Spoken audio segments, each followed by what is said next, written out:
Drama premium Astro Original berjudul Good Boys Go to Heaven telah bersiaran bermula 8 Mei 2026 setiap Jumaat jam 12 tengah malam di Astro Citra.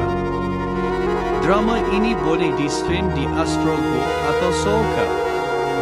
Skrip oleh Mira Mustafa. Arahan Arif Zulkarnain. Terbitan Astro Show and Indigo Films. Dibarisi pelakon Beto Kushairi sebagai Yasir, Zahira McWilson sebagai Dahlia, Manik Misi Sirun sebagai Zed, Sky Iskandar sebagai Rehan, Firdaus Karim sebagai Bahamin, serta ramai lagi.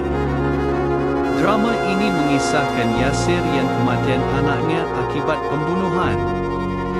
Yasir telah menjadi suspek utama akibat tiada alibi serta mengalami masalah pergolakan rumah tangga dengan Dahlia. Beliau telah memulakan penyiasatan sendiri untuk mencari pembunuh anaknya itu. Adakah Yasir mampu menjejak pembunuh tersebut? Jangan lupa menonton drama Good Boys Go to Heaven.